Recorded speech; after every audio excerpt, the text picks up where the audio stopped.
I think we're live. We're currently live. Are we live right now? We're live right now. We We're are on. live. Live. We're alive and live all at once here. Well, okay. Here's the real thing. Are we live? I don't know. I mean, we're recording. We've re-recorded this so many times but at this point. We're not live, though, is what I mean. Like, nobody's watching us. You know what I mean? We're not on air. Like, if you're live on Facebook, you're live. This is a pre-record for people that are going to listen to us later. So I guess we wouldn't fit the actual definition of live. Of what live is, yeah. Bummer. The green light is on. Isn't that a thing? Turn the green light on. Showbiz. We have one on right now. I thought you did that. Yeah, that was me. When I snapped. Yeah. That's why. We have this place decked out pretty hard. I'm not gonna lie. I mean, here's a few reviews of me and Miranda's little apartment here that people have given. One of them is, to a quote, "I really like you guys' vibe here. I'm loving your vibe." End quote. Who's that quote by? He didn't. Caton said that when he stayed here. Caton. Mm-hmm. Oh, nice. But the night he was on the show. Yeah, I would agree with that. It's the first time he was here. So yeah. Yeah. You like the vibe? I think isn't that what you go for in your apartment, the vibes? Yeah. Especially as young hip people as we are, like we still have to have a vibe. Mm-hmm. Yeah. Dude. We're getting younger every day. Yeah. Look at me. Fucking Benjamin Button syndrome over here. Jesus. I know. If you would have seen me when I was younger, man, I might as well have been a fucking old man baby because I was not a good-looking teenager. You had quite a bit of hair. Was I think the thing. Once you switched up your hair, I think you were fine. Yeah. No, my hair and my face and my shape of my face, all of it was just a fucking mess. Yeah. Well, who looks attractive as a middle schooler? Not me, but I work things out, so I'm happy about that. Oof. All right. It's what we call a glow up. In showbiz. I always had a feeling when I was younger. I remember thinking this, you just watch. When I'm older, I'll look a lot better. I know I'll be one of those guys that gets really good looking. I don't know if I quite reached what I wanted, but I'm happy. You know what I mean? I went from being I don't like the way I look to I'm good. Yeah, I think we all get hotter as we age. You know. Mm-hmm. Like a fine wine. Yeah. Yeah. Yeah. I like your beard. Yeah. It's coming in really nice in the chin area. I'm starting to look more seasoned, not like a young buck You got anymore. that. Shitters. I haven't really dressed the shitters yet, so I just want to let them in on the show. Yeah. Welcome to Nerd Shit in the Dark. We're breaking the fourth wall here. Hey, guys. Yeah, and glad to have you here tonight. We got a lot of stuff to talk about. A lot. Oh, and quite we're a bit. Try to reach and I'm going to forget about a lot of it. Yeah. So it might be a bit scattershot. But you'll remember as we speak. That's the good thing about conversation. Okay, now that you're addressed, I want to get back to this beard thing, though. Braden got his beard trimmed with a haircut, it seems like. Indeed, and it looks really nice. Paid money to get it trimmed. Mm-hmm. Paid money. That's what I've been doing for a couple of years now, and you always like it when somebody else does it. Seems like your guy does a lot, a very similar thing to what my guy does. Yeah, he just shapes it. Yeah. Shapes it up, you know. Yeah. Looks good. So yeah, I wish this would come in a bit more. Yeah. I just have a bit of patchiness in the. Yeah. Takes time. 27. 27? 27, yeah. Yeah. Nearly 27, but 27 nonetheless. But I've seen your beard come a long way over the years, and I have a good feeling about it. You saw the beginning of it. I wasn't a beard guy before until I met you, and then I was like, I'm going to try a beard. And you tried. And for a little bit there, it was trying. It was it was fine. It spawned because that was the year I started teaching officially, and I kept getting mistaken for a student because I have a baby face. And so I was worried parents weren't going to take me seriously. Yeah. And so I grew out the beard to hopefully make me look a little older. And I think it I like beard you. I'm very used to beard you. I'm at the point now where I'm so used to beard you that because you will shave sometimes. You will unbeard. Yeah, I will randomly get and it catches me off guard just a bit. I'm sure it does. Yeah. It usually grows in, at least a base beard grows in pretty fast. Yeah. It takes a while for you have two looks. You have two looks. Longer, for sure. Yeah. Yeah. But yeah, I've been trying to see if I can really let it come in more. Yeah. I think with what's just growing strongly in your chin, nose, your that area. Yeah. I think you're gonna be good. Well, good. Yeah. Look. My goal is to be able to braid it. For it to be long enough that I can braid it like a Viking. Oh. Okay. I'd say just a little bit longer on the chin, and you can at least get that started. Get the little swoop going, yeah. I'm going to trim mine. We have our friend Becky's wedding, one of the shitters, actually. So we're going to do a shitter's wedding. Yeah, shout out to Becky. Becky.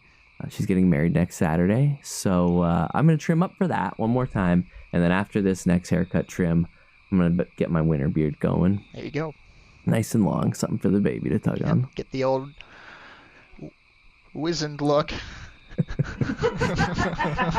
Yes, very much.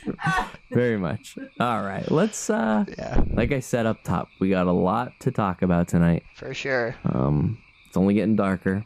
Yeah, noises are getting spookier. So we should probably just get into new nerd shit, which kind of is what this show has become, where we just do the whole show for new nerd shit. Yeah, new nerd shit really has monopolized the nerd shit game. I mean, to be fair, we came up with the structure in like 20 minutes. Yeah.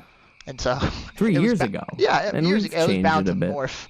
Yeah. As we looked at audience demand. Yeah. That's why we no longer do anime nerd shit. Right. Yeah, you gotta make changes. You gotta make changes. Don't care. Yeah. And tuned out at that point. And maybe some people do, but as of right now, the people who listen probably don't care. And as we both know, because we're podcasters in the podcast industry now, we follow the numbers. We do follow numbers. I'm checking the numbers constantly, just numbers upon numbers. And they're going up. Here's the thing. I'll talk to you about some numbers real quick. Sorry, everybody. Who knows? Maybe I'll cut this. I don't want to sound like I'm a guy that checks the numbers a lot, but I check the numbers. No, I think it's a good insight into the background of new nerd shit. But whenever I put out a new episode, our viewership gets a little higher, and it stays there. And even when I put out, because I'll edit some of our older episodes, like recorded before we were on Spotify, and put those up. Those don't get as high as numbers, but they still get numbers. And that's my favorite thing about our numbers is that our numbers are so low that we can only go up. Right. Pretty much. And that feels good. Yeah. And here's I've told you this before.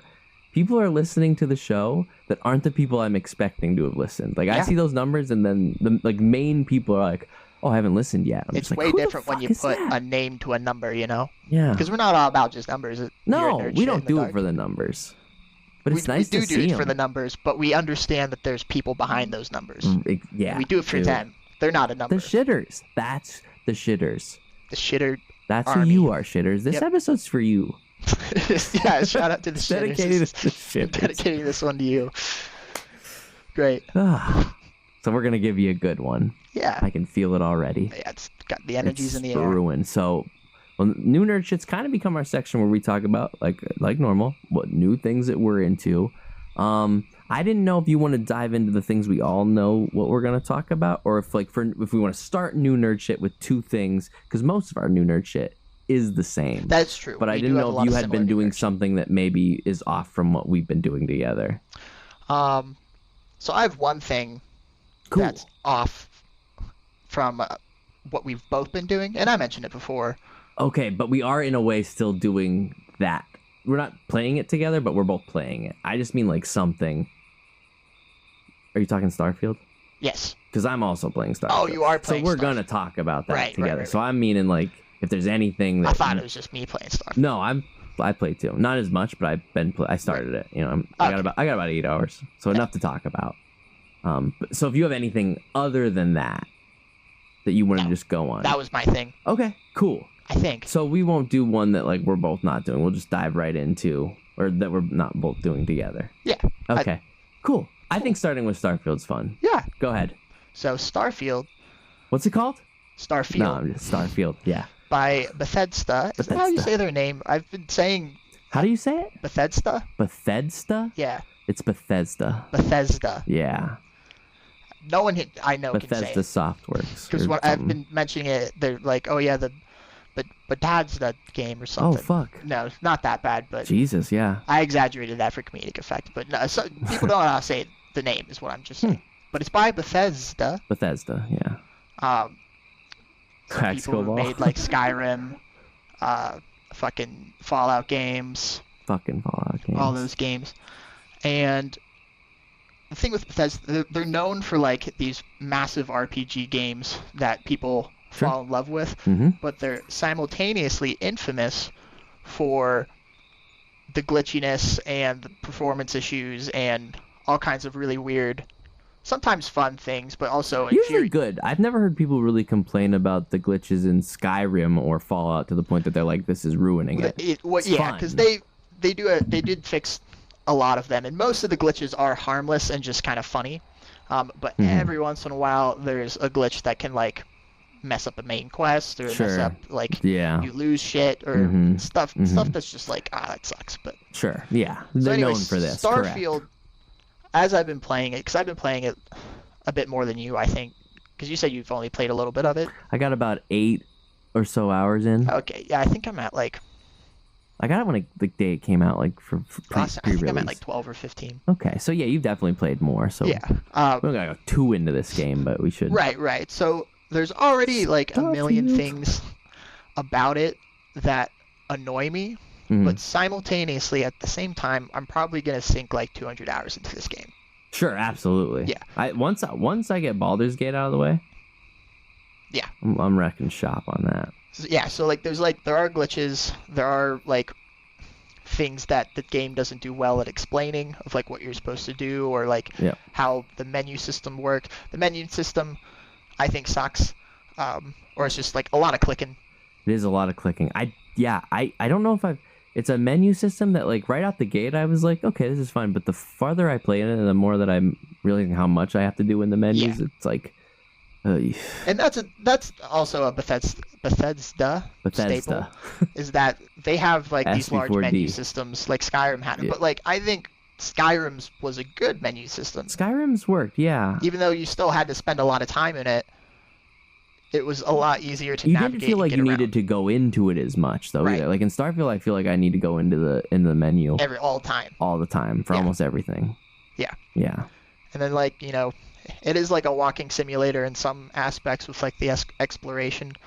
A walking simulator, yeah. Because there's a lot of walking, and then you know you get overcumbered because quick. You want to just grab all the shit. Oh my god, good. It's so quick though. Like I just started the game and you're overcumbered. You can't do shit. You can't breathe. yeah. And so you have to like do a lot of inventory management. So like we said, back in the menus again, like you're spending a lot of time managing your inventory.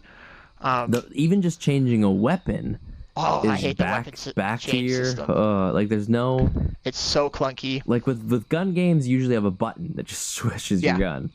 You got it. If you want to change it and you run out of ammo, at least for me, quickly. So I gotta change my gun. Go into the menu. Yeah. Well, that's the thing too. Is like I think there's some scaling issues with it too. Yeah. Like I found this really good gun pretty early on. It was just like a random spawn on early on boss, and I managed to get a bunch of ammo for it, and it like one-shots all the characters. And so like I haven't really like. Oh, that is a really good gun. Yeah, but it's just like a sniper that you just get like, and I have like 800 rounds for it. Oh my god. And so like.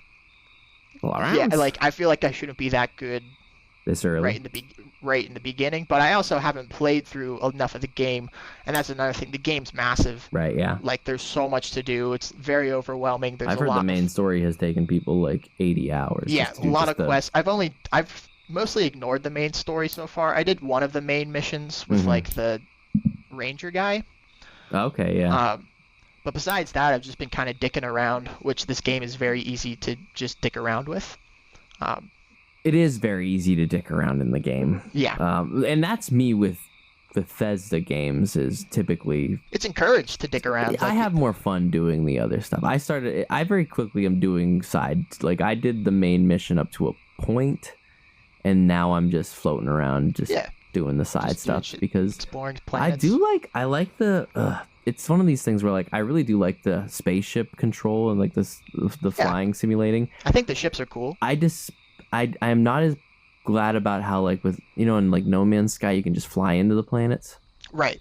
I wish Starfield was. I think you can do it, but it takes a really long time. Super long. Yeah, it's like real world. It's like real space physics, which I appreciate, but like they should have added something like in No Man's Sky where it's like the sublight engines or like the pulse engines where it's like it's not like the FTL drive, but it is like super speed to like get around planets and stuff, so you're not going at like 200 miles per hour and the planet's 9 million miles away. So what that leads to is to get into a planet on Starfield, it's like, okay, you went into the menu to go to the map to locate the planet you're going to, then you get to that planet from fast traveling, and then you have to go in the menu again to just go to that planet. That's the thing. It's a lot of that. It's all done through a menu. Yeah. It's not. There's no actual player manual controls. It's just clicking. I mean, there is, but yeah, there is more of that. The space fights are really fun, I think. Space fights are fun. The fighting is fun. Like when I get into battles, combat's really fun. The weapons are interesting. I like how you have guns and like swords and fucking axes and shit. And like I said, even though like I think it can be a little easy at certain points with the combat, I haven't gotten super far into the main story, and I'm sure that there's going to be a lot higher level enemies. Hopefully, but even with that being said, the combat's still fun. Like the combat AI is pretty good. Like they have a sense of self-preservation, and will try and like run away from you if you're fucking them up. I was in the middle of like, you know how like there's no cutscenes, but when you're talking to people, it's just like right in their fucking face, and that's all you see. Yeah. I was in the middle of like a conversation with somebody post-quest about something, and they were asking me to help them with something, and all of a sudden a fucking space monster, like in the middle of that not cutscene, just got laid out by this fucking animal, and we had to like fight this horde of them all of a sudden. I was like, well, that's pretty cool. Yeah, no, that is cool. That things like that can happen. That's always been a case with like Skyrim, or like it's the same in Skyrim and Fallout too. Like if you're suddenly attacked while talking to someone, it's game time. Yeah. So, and I just feel like they've leveled that even up some more. For sure. Yeah, and again, I'm saying all my complaints with it because I do have a lot of complaints with it, but at the same time, I am having a very fun time playing it. Yeah. Which is the paradox with all Bethesda. It's a typical Bethesda game. Like you kind of know what you're gonna get with them. Yeah, I think it has a little more issues with the things we've discussed, though. Yeah. Like Skyrim, it's good though. Like there's not a whole lot of menus. There's not a whole. You'd use them, but it's not. There's already overbearing. There's already like a ton of mods out on it too. I believe it. So I do think like they modded Skyrim for. They're still doing it to Kingdom Come. Yeah. Pretty much. So they this is definitely a moddable game that they can fix a lot of these issues later on. Like it is still the very opening launch, but yeah. Oh, for sure. But yeah, like one of the glitches that was awful. I don't know if you got this, but there's a ship that you can get if you complete a certain quest of like finding a secret base. And the ship is nice. It's like good for an early on game ship. But I didn't know that it had this well-known glitch now at this point where it has weapon racks that you can like store your weapons on. And I was like, oh, sweet. Like I can display my weapons in my ship. That's pretty cool. And I don't have to carry them on me then. So I stored all of my my good weapons onto the weapon racks and then jumped to a different system. And I didn't notice until much later, but they all disappeared. Oh, and you can't get them back. And I looked it up, and it's like a well-known glitch with that ship in particular with the weapon racks that they need to fix. But they're like, yeah, there's no fixing getting it back. And that's just kind of what these games... Yeah, it hurts, but that's just kind of what these games are like. Yeah. You just like, oh, like... They'll get to it. They'll fix it. And that's the thing, like, it wasn't that big of a deal because it was still pretty early on in my game. And I got way better shit anyways that it didn't really matter. Yeah. But yeah. You feel it at first. What do you think about the companions? I like the robot one that follows you around kind of early on. I think he's pretty awesome. The best one. Yeah, Vasco. The ranger dude, like the Texas Ranger and his daughter. Yeah. They seem fun. That woman that follows you at the start. Oh god. I didn't really care for her much. They're not companions like another game we're playing that are very memorable. Yeah, I would say that like this game probably has some of the weakest companions in terms of like personality or character design wise compared to past like Fallout or Skyrim. Yeah. Fallout had very memorable companions and they all looked different or had different like vibes about them. They had interesting stories, and all of these ones kind of seem samey. And then like I don't think the companions are done super well, just because like you said with Sam, he's cool initially, but you can't go anywhere without his daughter. Mm-hmm. And eventually, like, it just starts, like, she just is in the way, and she doesn't do anything. She just takes up space in your ship. And this is how Braden's gonna feel about our friendship after my kid's born. Yeah, it just got to a just point wanted where to kick her.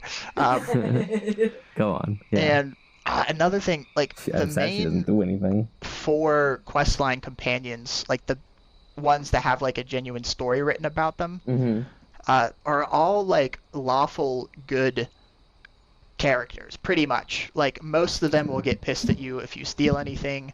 If you want to be a pirate, like, they will get mad at you and not want to follow you anymore. So it basically forces you to play as a good character, even though technically you're supposed to be able to do whatever you want. Yeah. Supposedly there are 2 pirate companions that you can get later on in the game when you join up, if you want to join up with like the pirate faction. Yeah. And they are evil, or like will not give a shit if you rob people or kill people. Because sometimes, I mean, I normally play as a good character, but space piracy seems dope in this game. Yeah. And I want to kind of be able to do that and not feel bad about it. But the game does have...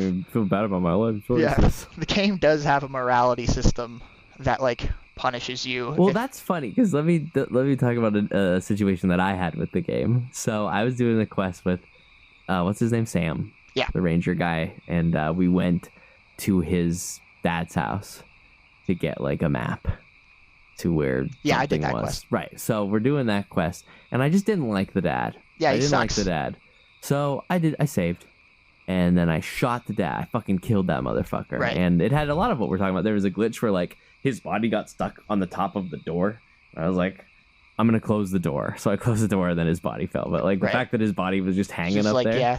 So I shoot the dad. I kill the dad. Sam starts running around. So I'm like, I better go talk to him. He probably hates me. Like, right, he's probably pretty traumatized right now. So I talked to him, and he's traumatized. But he's talking to me about the conversation that he had just had with his dad before I killed his dad. Didn't even register that his dad's dead? Not at all. And I talked to him, and we had a conversation about how he should go, and I was like, go talk to him.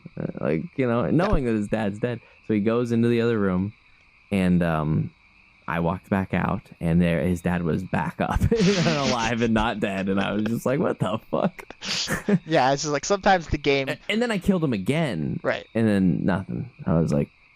And it's probably because they didn't write that part of, like, what would Sam's reaction be in the code. So they just like, yeah, if anyone tries to do this, just reset it. It was weird. I was just ready, and I did. I just went back to my save because I was ready for, like, I'm going to do it. He's going to try to fight me. Like, it's going to fuck up everything. But nah, Sam just ran away, pissed about what his dad said before I murdered his dad in front of him. Right, not even acknowledging. Yeah. You blew his dad's head off. Killed him. Raided his body. Walked away, came back, there he was. I was like, is he mad at me? Not even he was mad at me. You murdered him and then robbed his corpse. Yep. And he's like, yeah, this is fine. Dude, can you believe my dad said what he said? I sure. I guess, man. Are you okay?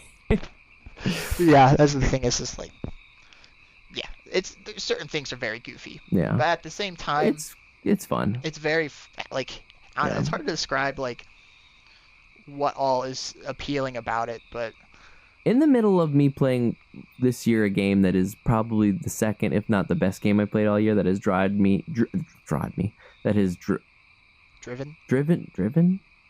you. It's drawn me in. Drawn you in. In the middle of playing that game, I still have this urge to play Starfield, so that's a good sign. Yeah. And it is fun. It is fun. It's fun. It's a Skyrim game. It's a Bethesda game. Yeah, and I love Bethesda games. On the newest consoles. Yeah. The vast majority of the flaws are forgivable or kind of funny. Mm-hmm. And besides that, there's a ton to do. I've been calling it open universe instead of an open world game. Open universe game. Open galaxy, at least. Open galaxy, for sure. Yeah. So, yeah. Like our laugh track. Anyways, Starfield. So, it's a fun game. If you have a computer or an Xbox. Yeah, and some patience. Just a little patience. At least you're having fun, and it's pretty to look at while you're doing it. You're having a lot of fun, though. Yeah. Check it out. Check it out. That's a nerd... Oh, fuck. What was the No, we don't want to throw this around. But what was our little? We had a nerd shit like stamp of approval that we made on the last one. Rapturous, a rapturous shit recommendation. Is that it? Like that. I think that was. I think that's it. I'm not gonna use it for that one. I like Starfield, play it, but it's not our RSR for this week. Right. Yeah. But what might be is our RSR. I think we can stick with video games and talk about the other video game. Right. That has been a part of our lives. You want to start? I absolutely do. Baldur's Gate 3. I mentioned it earlier in the podcast, but this was a big one for us that I was raring to talk about for the past few weeks now that about a month now I've been playing it. Fucking wow, am I really... This has been a phenomenal year for video games. I have played a lot of video games this year, a lot of really good video games, and there are two in particular that have been groundbreaking for me. And that first one was Zelda. Yeah, which I still haven't played. You should play it. Baldur's Gate 3 is right next to that. And it's a game that, like, I never expected was going to be this for me. I was surprised. It's not even my kind of game. You took to it. I took to it because it is a different. Definitely falls into the realm of like a strategy game. Oh, absolutely. And I said in one of our episodes where we were talking about this, you don't really like I games. used to, and I stopped, and I was looking forward to getting back into them, and I think I have, especially with this one. It was totally out of the ballpark of how I play games regularly. And I've never, for those who don't know, Baldur's Gate 3 is essentially the Dungeons and Dragons video game. Right. So it's based on the rules of literal Dungeons and Dragons in one of their realms, and you basically play video game Dungeons and Dragons. Right. And it plays exactly like Dungeons and Dragons, like you roll dice to fight and do pretty much everything. A lot of the dice is like off the screen, like it's kind of they show like a little dice happening. Well. Yeah. You don't have to click, but then there are sections where you roll the dice to see how you roll the d20. Yeah, the important bits. Yeah, and that's such a cool feature. So the first 5 hours I'm playing this game, 1, I'm learning the rules because I've never played Dungeons and Dragons. 2, I'm learning how to play this game as well. 3, I'm playing a game that is very outside of how I'm usually playing video games, especially like. I remember I got to the one section where I think we talked about it the other night. I don't know if you played it, but where the one inn is on fire and you have to save the people inside of it.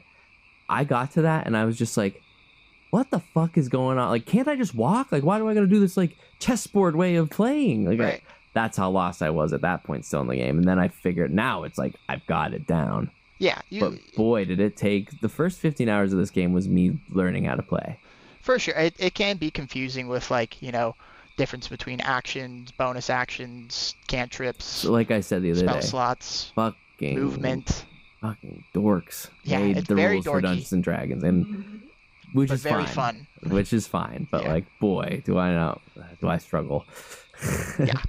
But now I've played. I think my Steam tells me I have 70 something hours, maybe 80 hours played at this point. Wow. I've got it down.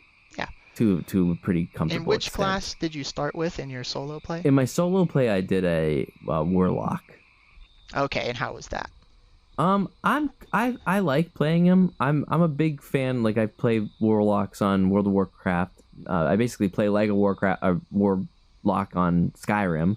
Magic and fighting. I kind of like the balance. Yeah. I'm okay with it in this game. It took me a long time to learn how to play. That's another thing. I've never played Dungeons and Dragons, and this game's like you're not only controlling your character, but you also have to control and learn how to play these 4 other characters and classes of a game you don't know what you're doing with. Which can be annoying, but I also appreciated it because it got me to play classes that I never would play normally and learn how they play. Mm-hmm. And it helps you. You teach me and I teach you is the game. Right. Very Pokemon method in it. Very, very much. Because like you're learning. Method. If this class is good at this, then maybe this class should be doing this. Like I had everybody just an attacker when I started. I was like, it's not very apparent how to use the classes. It doesn't teach you how to play the game in the game. You learn. Yeah. You learn how to play. It's D&D on the surface for newcomers seems very complicated, and it can be at certain points, but once it's very easy to ease into if you just give it a little time and you figure out how certain things work, and then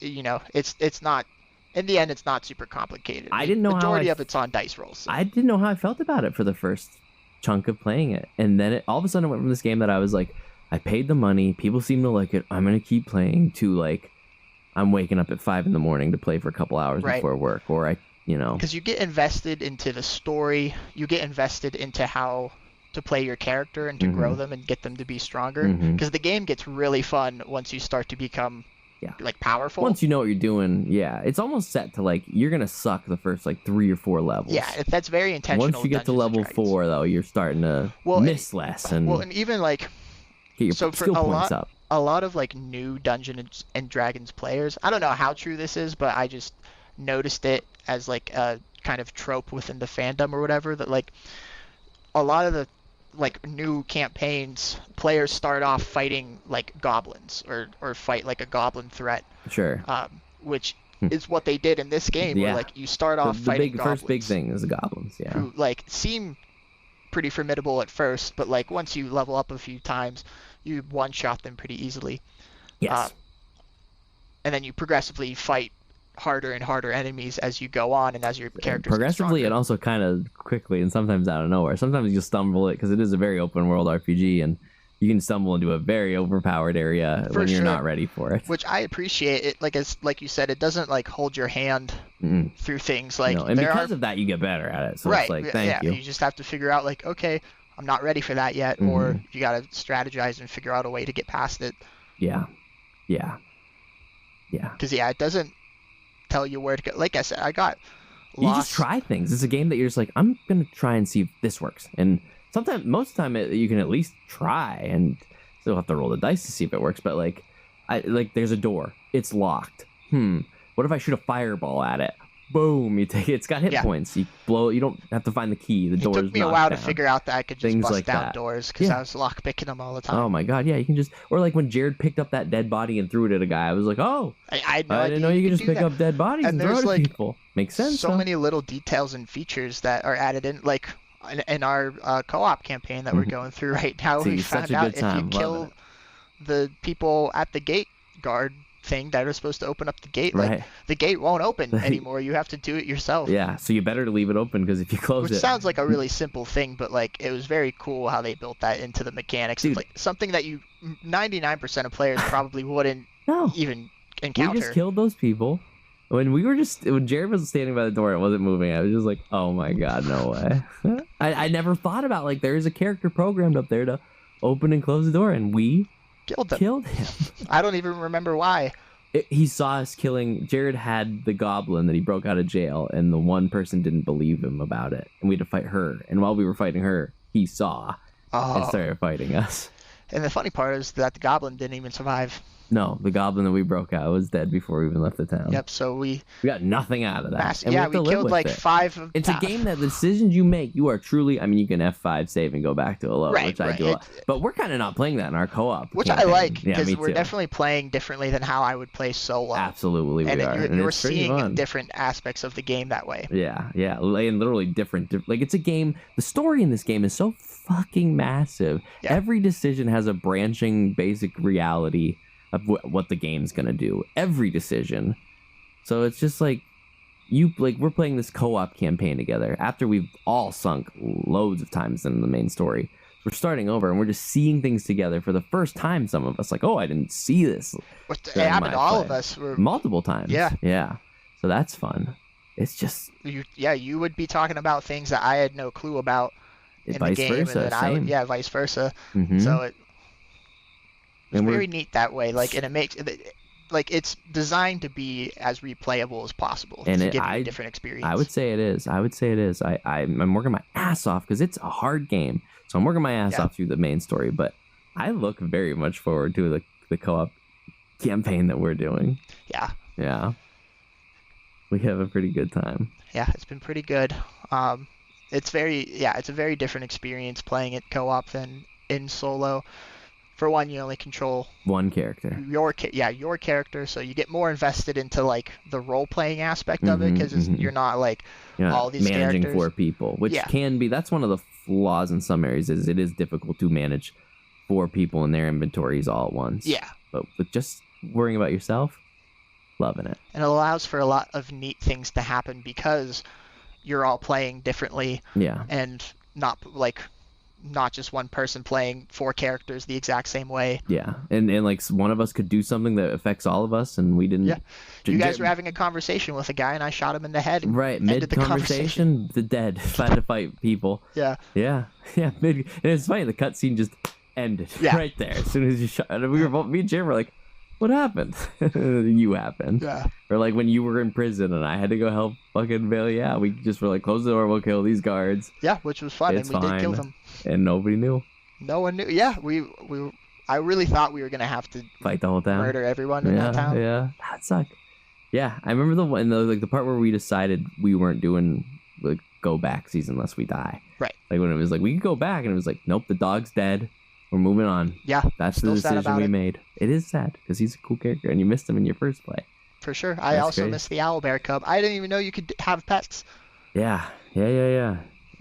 That's the thing. It's such a big... Anybody out there that has a computer, I think it's on PlayStation 5 now, but like, play this fucking game. Download it. Start it. Even if you're having trouble with it at first, keep going. It's totally worth it. I definitely think this is going to boost the popularity of D&D more than it's already been growing, just because a lot of people who would never normally play D&D, because it's kind of hard to find people who know what they're doing playing it. This is an opportunity for them to be introduced to the world and the game style. And I'm interested in playing Dungeons and Dragons with people now that I've played this game. I think this game is still my favorite possible way to play it.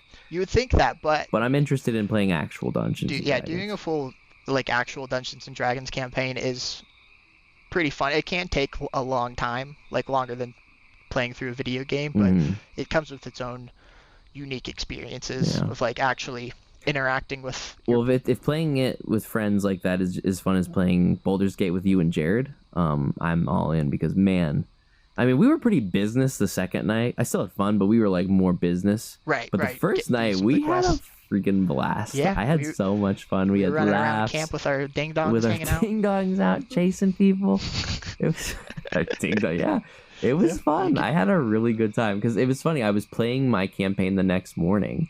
And it's hard. I'm in the middle of maybe the end of Act 2, middle or end.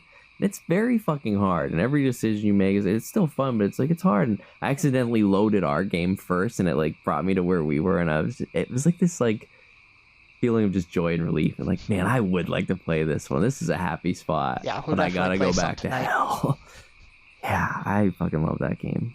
Cannot say enough about it. We went to the Renaissance Fair this weekend, and I felt like I was in Baldur's Gate. You know what I mean? Right. All dressed up, and Jake is interested in downloading it and maybe joining us to play as well. He definitely can. Well, we found out that you can make it your own character still, right?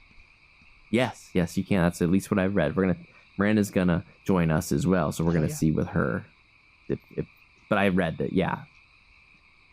But I had her log in the other night when I re-downloaded it on my computer, and she was just your character.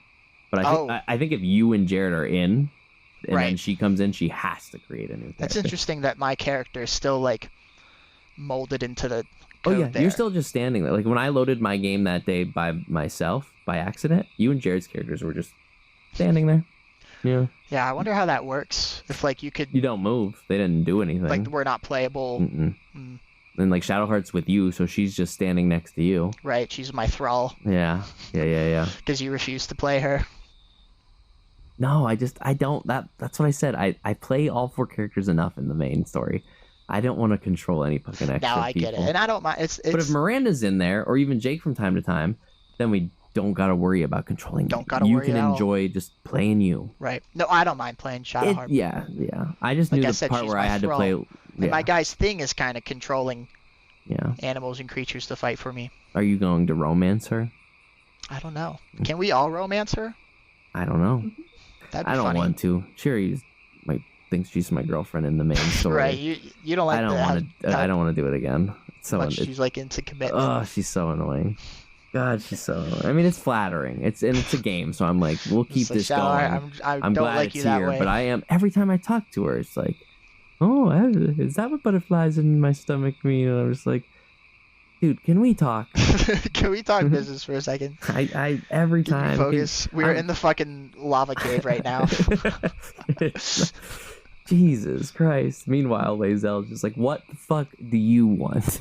Yeah, she scares me. Yeah, in a good way. Yeah, she's strong.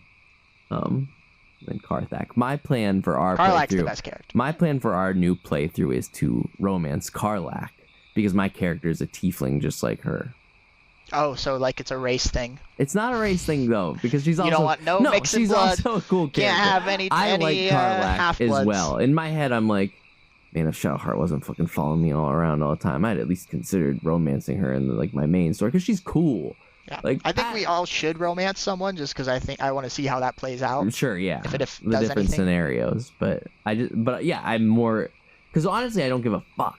I don't care about the romancing, but if I'm going to, I would like my tiefling character to romance Karlak. I mean, I did make why make me make a dick if I'm not going to see it? So I do want to see it in action just to see what that's like. Do you see it in action? I don't know. I've never gotten to the sex scenes yet. Me neither. I tried romancing Shadowheart the first night, and she just wanted to talk about her feelings. Yeah, you told me that. See, my character talked about feelings, and then we made out, and I was like, oh. Well, we did kiss. We did kiss, okay. but I was just like, it kissed and it faded to black, and I was like, what the fuck? I was like, okay, thank God this is done and we can move on. Right. No, I wanted that Yeah. dragon bussy. Bussy? To be seen, yeah. The bussy. I mean, maybe you will. I don't know. My character other than that and like her being a fucking annoying bitch all the time, I have not seen anything else happen with Shadowheart. Other than her being like, glad to see you. I'm like, oh my god, me too. Oh my god, fuck. But Karlak is a cool character. Karlak's cool. She's confident. Yeah. I see. I want my guy to get with her in this one. I'm like his dad, and I'm like, that's a really good girl. You should date her. Is how I'm feeling about Karlak and Mike, because like in my main quest game, I wouldn't romance Karlak. I think we have a cool friendship. I'm like, she's fucking cool. I'm glad she's my boy. She's your buddy. But like in this other mindset, I'm like, I want my son to be with that person that I think is really cool. Right. So we'll get him, buddy. So are you locked into romance with Shadowheart? Definitely. Yeah, it sucks that it locks you in that early. Yeah. Can't change your mind. Although I could do things to like ruin it, but at the same time, I'm like, I need her. Right. Yeah. Need her on your good side. I can't not. Yeah, because I did get locked into a romance with Shadowheart, and Lae'zel did proposition me to have sex. Oh yeah. Later on, but I said no. Yeah. Because I was like, I don't want to fuck up what we got You're going a good on. guy, Brayden. I want to eventually see some titties. Ladies out there that's watching our show, I mean, you're single. Yeah. This is the kind of guy Brayden is. This is the kind of guy. Come on, he's a good guy. Give him a chit chat. Anything for the. But titties. don't give him a chit. This is not me trying to use our power for people to date you. I just think. Yeah, that would be weird. I just care about my friend. Want to be happy. Buddy. You sound like my mother. Yikes. Your ultimate wingman. Yeah. But yeah, I mean that's Baldur's Gate. We just went into the Roma. There's battling. There's mostly battling. There's rolling the dice. Sometimes you can get out of battles entirely by. It's a game that just lets you play around in like Dungeons and Dragons set. Yep. You can just push people off cliffs. It's really funny. I killed a main big boss by just fucking shoving him off the edge. Very funny. Skipped it entirely. Got the experience. Yep. Thank fucking Christ, dude, because that was tough. That was a tough fight. Although, can't you can't loot them then? You can't loot them then. But they probably there's had so much on. shit that it's like, whatever if I miss one person's shit that I might not even use. So this is also interesting. One of the we pretty much all had a main character that we missed in our initial playthrough. Yes. I missed Karlak for a while. I eventually found her, but I missed her pretty much the entirety of Act 1. And you missed the owlbear and the dog. Yes. So, yeah. Didn't Jared miss Asterion? I missed Asterion. You missed Asterion. You also missed Gale. Yeah. You missed 2 people. I missed 2 people entirely. Yeah. Who did Jared miss? I don't know. He said he missed someone too. Lae'zel. Jared missed Lae'zel for a while. Yeah. But yeah, the thing with Gale, with his story, he has this condition that he has to like consume magical artifacts. Right. And I thought like, oh man, this is gonna suck if I have to keep feeding this guy magical artifacts or something bad's gonna happen. but it's not. It works itself out later on, and you also like once you get like a bit into the game, finding magical artifacts is not hard. Not at all. Yeah, they're everywhere. Don't you have to? You don't have to always give him. Doesn't get to a point where he doesn't need to take them. He eats 2, and then he's like, "This isn't enough." And then it like progresses his main quest line. Nice. So you don't have to do it anymore. Yeah, and it's good that we're all playing together because now he's I can get to see some of his shit with our playthrough because I missed him. He's still stuck in a fucking rock somewhere in my game, and I don't think I can even go back there to get him now. Well, and same thing with Asterion. Asterion. He's an interesting guy. Yeah, when you find out, spoiler, that he's a vampire. You find that out pretty quick. Yeah, it's not like pretty quickly. He fucking kills me the first night that he sucks my blood because I just let him do it. I did not. And I didn't like do any rolls to like get him off me because I'm like, I don't know, maybe I'll become a vampire or something. That'd be sick. And yeah, he just wakes up and my character's dead. Mm-hmm. And that was before I knew that you could like revive characters with revivify. Basketball. And so yeah, I had to reload my save. But yeah, just like shit like that, it doesn't hold back. It's like you are dead now. Mm-hmm. You either play. You can always go back to the dead body later in the game, really at any point, and use the scroll. Yeah. But other than that, your character or the dead character, fucking dead, unless you do something about it. Yep. Which is cool. Yeah. But you had to reload because you didn't want to be dead. Yeah, this is definitely an F5 type of game. F8 spammer. Yep. Yeah, you can choose pretty quick. Because there's nothing worse than like forgetting to F5. And having to go back. Fight like a whole 2 battle quests. over. Yeah. Yeah, fucking. Which we had to do that a few times. That was not fun, but yeah. But it was good. It was at the beginning. Yeah. Still good though. Still fun. God, loving it. So, like I said, this is a game that is definitely a contender for Game of the Year for me. It's fucking. I art. would definitely bet money on it competing for Game of the Year. Yeah, I didn't think I was going to get as sucked into a game as I did with Zelda, but with this I certainly have. Yeah, and no one expected, well, especially the creators did not expect it to have this kind of success. Isn't that all fucking creators when their shit's popular? Right. Shocked I am. I believe them. Yeah, no, I believe them. So, yeah. Baldur's Gate 3. Play it. Do it. Bitch. Yeah. You won't. You're a coward. Or else you're a hot potato. Ooh. So, with that out of the way, I just wanted to talk about a couple things real quick. Books I read. Okay. In the time that since we saw each other. I said on the last podcast that I was going to start the Lemony Snicket books. And I did. I read the first 3 really quick. Yeah, they're short books. Yeah, you've read them all? No. Okay. They're small books. I would read one in like a day. And I got really into it. I really like those books. They're definitely interesting. The way they're written are really fun because it's written like through Lemony Snicket, who's also a character, his like way of describing things. So you have somebody just sometimes giving you the plot, right? But not all of it, being like, well, this character's gonna die, and you're like, oh, when's that gonna? Just like things like that about it, I really liked. I gotta keep going. There's definitely like a backstory with it, but I ran into a little bit of a wall with that. Not that the enjoyment level went down. Like I said, I read 3 books back to back to back. Right. In like 2 days. We watched the first episode of the Netflix series. I was going to ask, did you watch the Netflix? So my goal, I've been starting to do this thing where like, if I know a show is based on a book, I'll try to storm so much of the book so I can watch some of the show. And I saw like every 2 episodes is like a book. I was like, oh, let's watch the first episode. We'll start it. And I was really enjoying it. It had that effect of like, I just read the book. Right. So I'm like completely comparing it. You should always put a little time between, which I liked.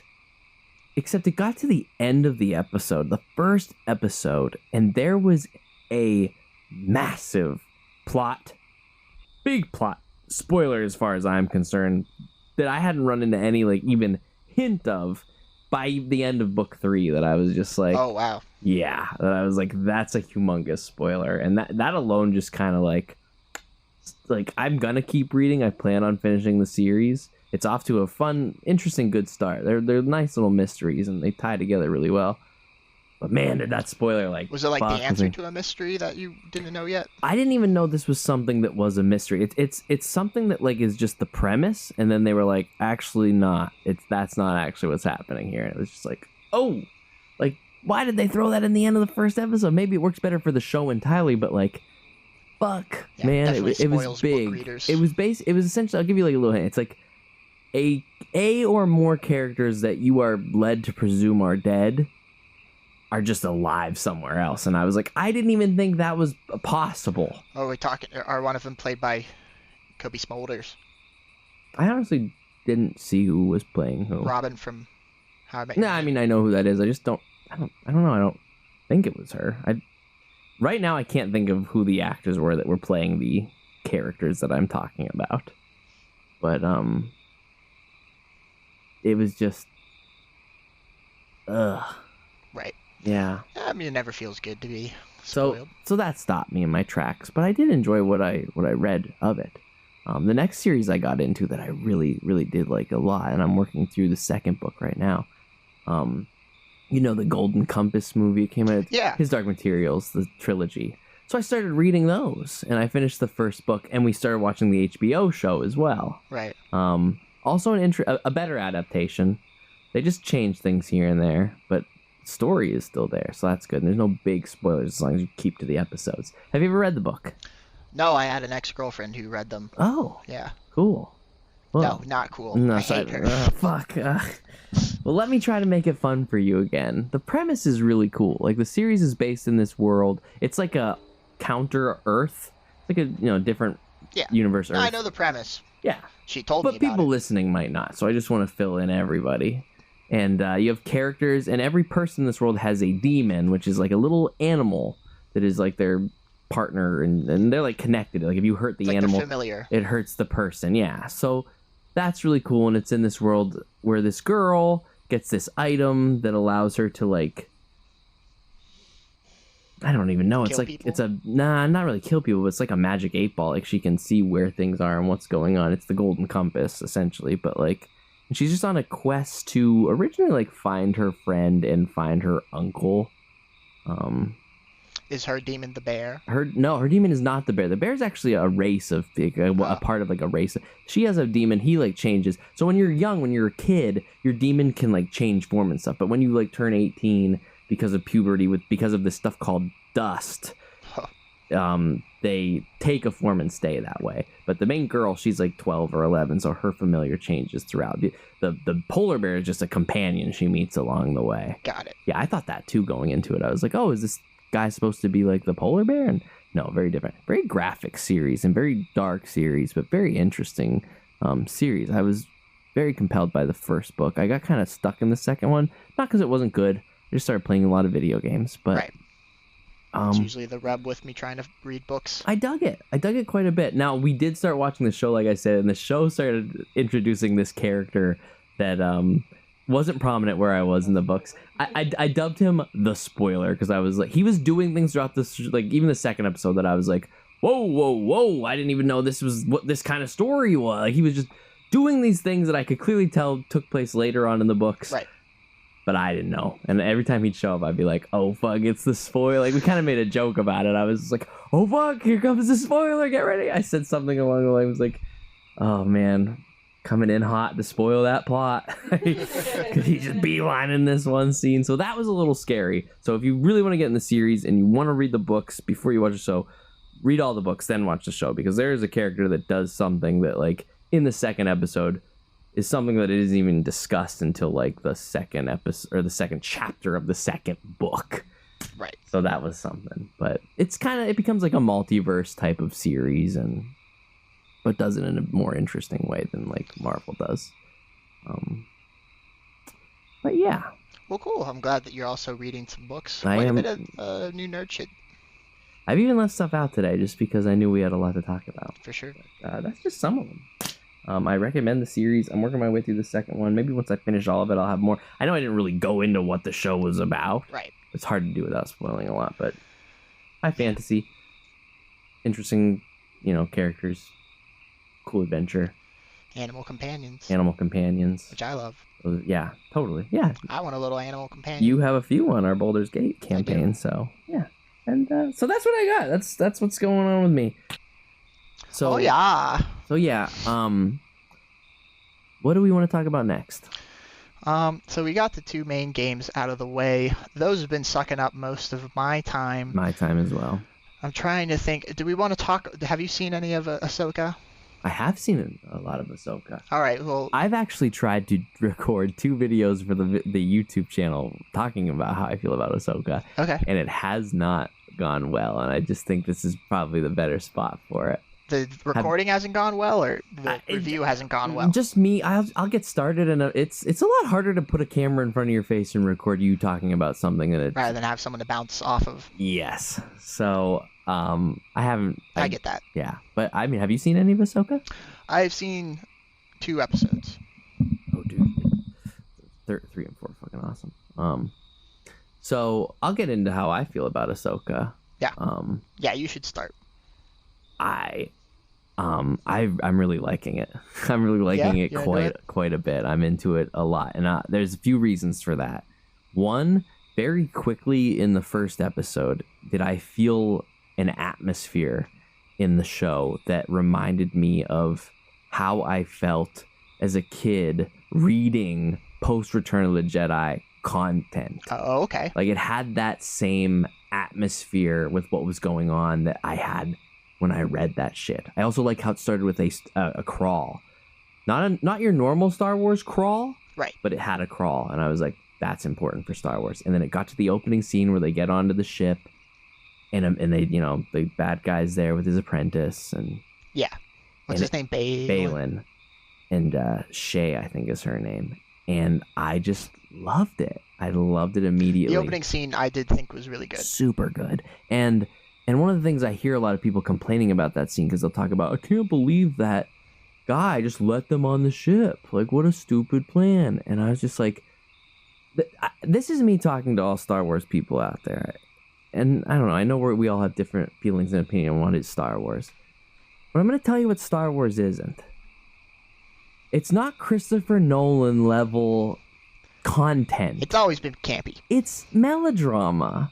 And people get so ridiculous. Like, we got Andor, and that's quality writing. But, like, that's not Star Wars all the time. Right. Yes, they're gonna let the bad guys on the ship. It's a stupid move, but it's melodrama. It happens. It's I definitely fine. think it's more within spirit of Star Wars, older Star Wars. Yes. So when I see people complaining about like Star Wars to this level, I'm just like, it's not, it's not Oppenheimer. It's fucking Star Wars. Yeah, I mean, the entire opening scene of Return of the Jedi is a plan that does not make a ton of sense, but it works out. But anyways. It's great, and it's just crazy when I hear people bitching about like things like that. And when I'm just really liking the show, is it slow at points? 100%. Yeah. But is Star Wars also slow at points? A New Hope is a slow as fuck movie, and it is arguably what people consider to be one of the best ones. The best Star Wars movie. So it's just like, what do you want? You know what I mean? And I'm loving the story. I'm loving where it's going. The first 2 episodes set up a good base, and then 3 and 4 have action in them out the wazoo that action with story. And I'm loving it. And it's like it's building upon Star Wars, like where Star Wars content comes out, and it's usually just like Force Awakens, for instance. Even though I love it, it is a reboot it's a very safe reboot of Episode 4. Everybody knows this, but it's good and it works. But like what this stuff is doing is like branching out and trying to create some new things entirely. Like the spoiler, but like one of the concepts of the show is there's a map that leads, and they're following these whales to get to a character who got transported to a separate galaxy. So we're going out of like we're going galaxy jumping essentially, which isn't something Star Wars does. It's always been in a galaxy far away. But now we're going to another one. So they're and I'm okay with that. I think that's a really cool, especially how they explain how it works and how to do it. I'm like, okay, that's interesting, because that can introduce characters. There's a species in the Legends Star Wars, now considered legend, but the old expanded universe, called the Yuuzhan Vong, and they're this threat from another galaxy. Yeah, I know the Yushin Vaughn. And I've heard of them before, at least. I think that's going to be cool if that's the kind of direction they go with this, or at least gives the opportunity to bring them in. And that helps with that feel. Like, I remember reading post Return of the Jedi content, and it always had this, like, darker feel to it. And, like, we have these witches that are now a part of the series. You know what I mean? We have, like, these other ways of controlling and using the Force. And I'm all on board with it. Yeah, I do appreciate that they're trying to expand the universe, because I think that's been a lot of the main criticism leveled at newer Star Wars, or Star Wars in general, is that they kind of stick to the same and it's scary too stuff. Because if they don't, some people might not like exactly. It depends on what you do. That's always been the paradox with trying to please the Star Wars fandom, is that, like, in order to, like, adapt and continue to be good, you have to change some things, but at the same time you can't get away from the original spirit of Star Wars at all, because you'll piss people like the original fans off. Yeah. So it's a very fine line to walk with adapting anything Star Wars. And they're walking it. Yeah. And some people like it, some people don't, for whatever reason or another. And I'm just glad they're doing it. Even though it might not work for everybody. It probably won't work for everybody. The last thing Star Wars wise that I think worked for everybody, other than Andor, and I'm not even sure of Andor. I know we really like him, but some people don't. Some people don't. But I think the one thing that the world agreed on the last time was the introduction of Grogu as not as Baby Yoda, but he wasn't Grogu. When we saw that Baby Yoda, everybody in the Star Wars world was like, we do like that, though. Right. And I just don't know if we'll ever see that again with Star Wars. It's hard to say. And I don't think this is it. Yeah. But I like it. I guess that's what's important. Well, I'm glad you enjoyed it. I hope you watch the rest of it. I hope 3 and 4 are pretty solid. 4 ends with this crazy kind of cliffhanger ending. Yeah, I think I'm going to continue watching it eventually. Mm-hmm. I think the issue for me with this show, I didn't not like it, but I also wasn't, like, super enamored with it. I definitely think, for me personally, it's falling victim to a bit of, like, Star Wars fatigue, where it's just like, for one thing, I love the Clone Wars, but Ahsoka was never my favorite character of that show. Like, I know she's, like, beloved in the fandom, but I just never really cared much for her. I always liked seeing Obi-Wan and Anakin a lot more. And then, secondly, I don't give a shit about Rebels. I've watched season 1 of Rebels and didn't really like it, which I hear that it does get better, and, you know, maybe eventually get back to that too. Yeah. But it's two things that are, like, the main focus of the show that, like, I didn't have that initial care for going into it, and I felt like a lot of the scenes were, like, not trying to make me care about it. It's just assuming I already care about it, because it's like, we're gonna go get Ezra, like, we're gonna go, which I guess spoilers for episode 1, but I mean, it's revealed pretty. Yeah. Oh no, I mean, that's the plot of the show. That's the plot of the show. It's like, we're gonna go get Ezra, and I'm like, great, I don't give a shit about Ezra. I don't care if I see him. And so I think for people like you in particular, and you're a group of people that are also part of the Star Wars. Right. Losers. No, I'm just kidding. But of people who haven't watched Rebels and have no connection. So, like, this show by the end, I think, has a job for you guys to make you give a shit about these characters by the time it's over.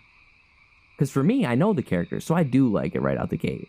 Right. But the story within the show itself does need to do a good enough job in it that by the end of it, someone like you now likes these characters or gives a shit about them. Yeah. Without just assuming you're already a fan of these two previous properties. You kind of got to go into it the way you would the first time you've ever seen Star Wars, where they're talking about characters and names. And episode 4.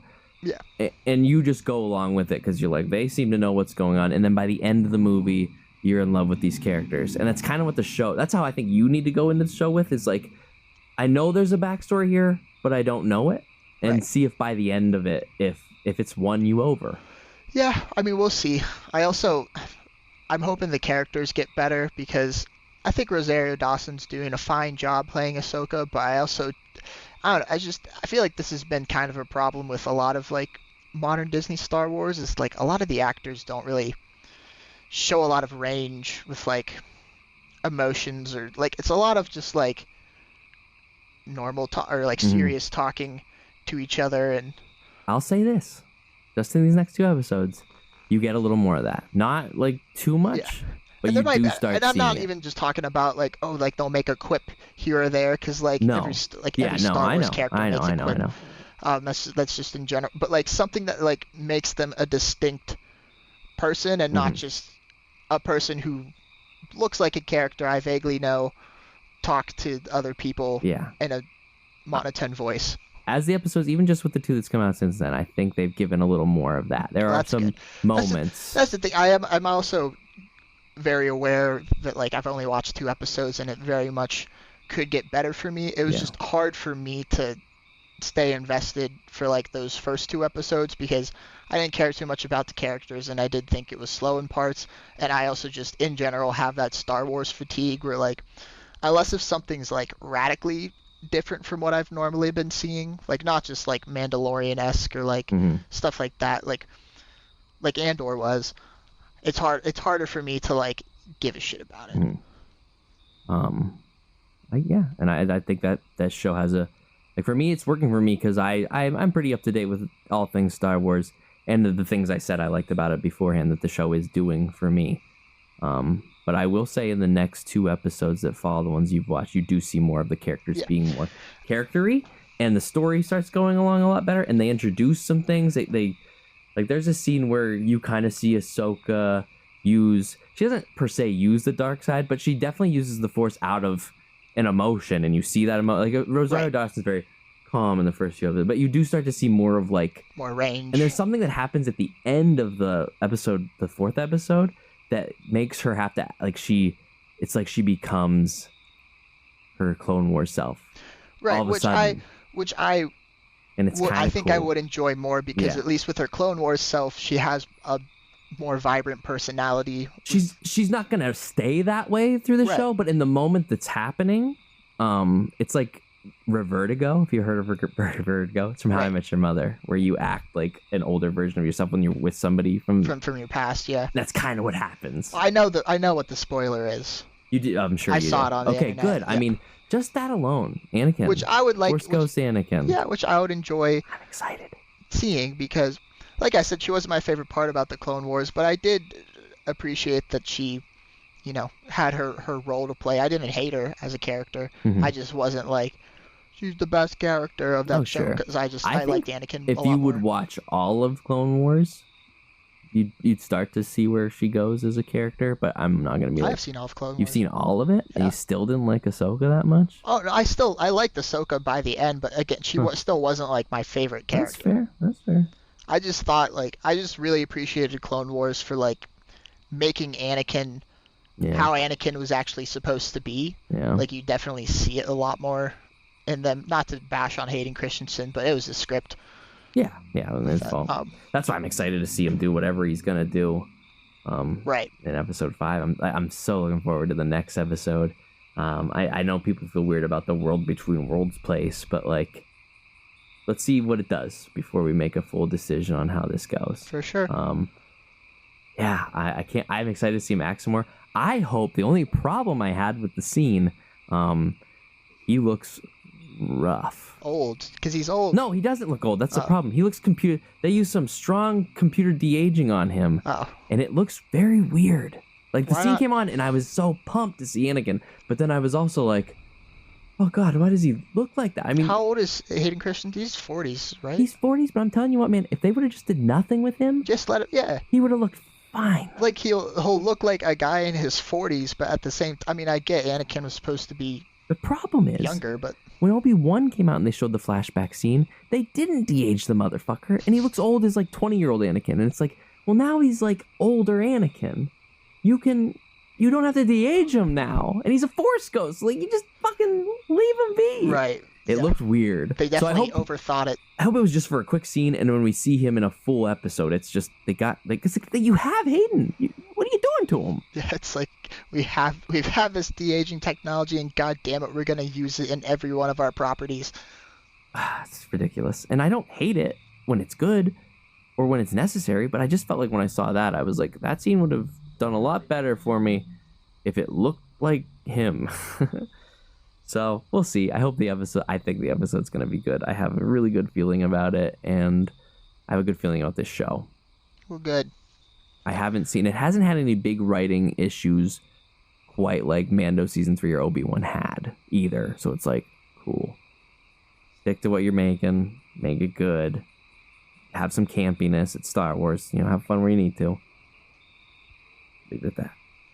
But yeah, I hope by the end of it you do take to it. You'll have to tell me how it progresses if it gets I'll keep you posted. Really good. I mean, obviously no major spoilers, but I will probably hit the major spoilers anyways. If you've already seen the Anakin thing, yeah. So that was hard for the internet to keep a lid on. Yeah. I mean, it's really awesome. I'm so excited to see you. I'm excited. I like Hayden Christensen as Anakin. I like that they brought him out. That's one thing I wanted the sequel movies to do, was do something with him as a Force ghost, and they didn't. And it's just like, if you go back to 2015, Chase is sitting in a room watching people talk about the upcoming Force Awakens and the story and how it's gonna go, and there is a me that's just thinking like, oh man, I wonder if episode 8 or 9, Force Ghost Anakin shows up, and never happened. Got his voice in the Rise of Skywalker. I think they are starting to use Force Ghosts a lot more now, though. Fine with me. Use them well. The Force Ghosts even have powers now. Yeah. Which also fine with me. Yeah, I mean, it makes sense. It's the fucking Force. They're still a part of the Force, so imagine it makes sense they can still use the Force. So, yeah, show me that. But, yeah, I don't know. I probably had a lot more to say about Ahsoka. I definitely tried to squeeze a lot into my video that I was trying to make, but I think that's good enough for me for right now. I think that's good enough for me too. I don't have much else to say about it. Yeah, I recognize that it's not a bad show, but I'm just waiting to see more of reviews to come out to get me to invest in it a bit more. Let me keep you posted. Yeah. Because there's a lot of crap on Reddit. Yeah, I try not to read that stuff. Yeah. But I just saw the Force Anakin in a thumbnail. Yeah. And I'll be honest, any thumbnail or YouTube video, most people try to give that picture make it look a little better. So anything I've seen online about it, it's always a clearer image of it, so it looks a lot nicer. But when I watched that shit live on my TV, I was like, that looks rough, dude. So we'll see. It's whatever. It doesn't need to look perfect as long as it's good. As long as it's good. So we have another show to talk about. For sure. Could we all guess what it is?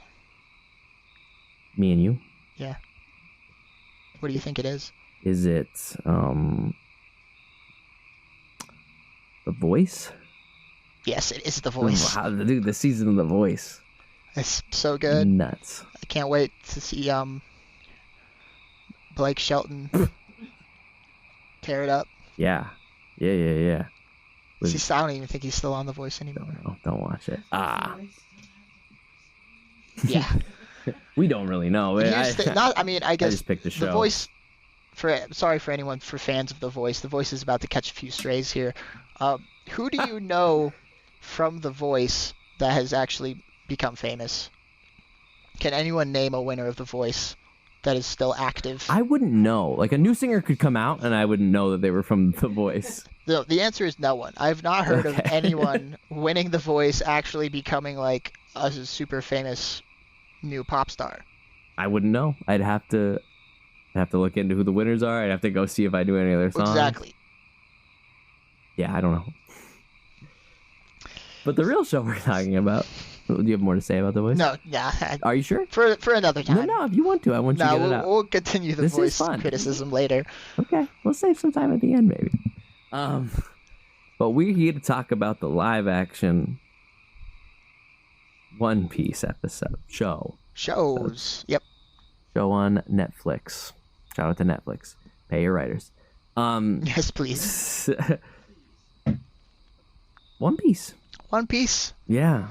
It was something that for a while, and Braden was too, don't let him fool you. No, I've never said that I never not criticized it. I just started to feel optimistic later on. He did, but I'm just saying. We were worried and we did not feel good about for a long time. Yeah, I mean, to be fair, as soon as they announced a live-action One Piece, I was like, can't do it. Me too. It's gonna suck. I actually listened to an old recording where we talk about like when they first got it, and we were both just like, what the fuck? Even when I remember when they first casted the actors for it, and I was just like, oh, that looks like they got some good picks. It's a shame that all of these nice young actors are going to ruin their careers attaching their name to this product that is definitely going to suck still. Yeah. Yes. But yeah, as the news went on, life continued.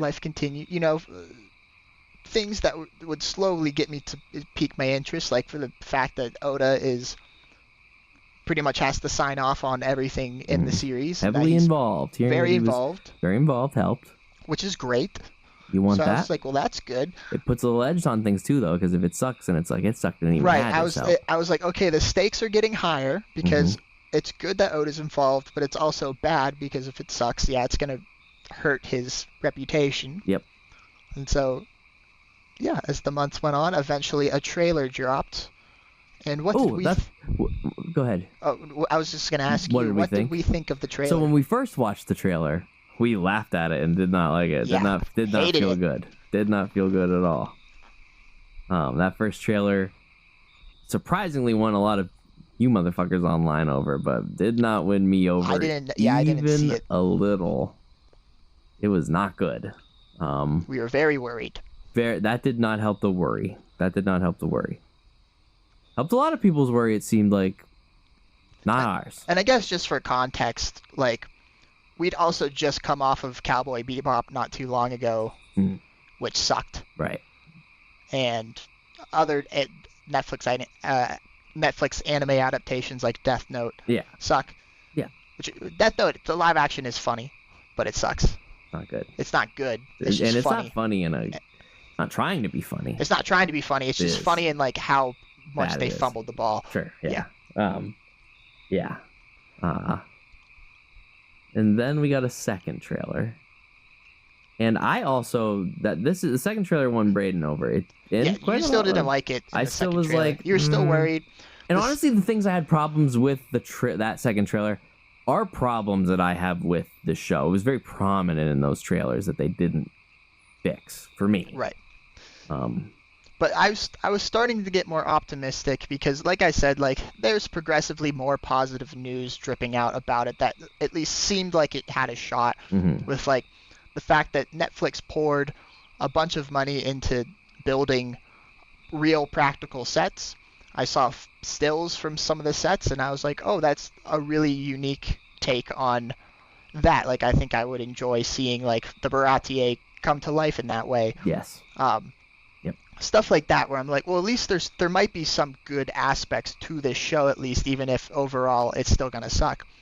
But yeah, then the second trailer, I don't remember really what it was. I'd have to rewatch it of like what caused me to like change my opinion on it and become more optimistic about it. Maybe it was just me holding out hope that like the source material was good enough, and based off of all I'd heard from the production that they were putting a lot of tender love and care into this one, and that they really wanted to get this one right, and everyone seemed really passionate about working on it, which again raised the stakes because I'm like, oh, it's gonna suck that they put so much work into this and it's still gonna suck. Right. But I was just like, maybe and you just keep seeing all these videos with the actors, and you're like, man, they look like they're having so much fun, and I like them. Man, it's bad. Shit. But I'm just like, I don't want it to be bad.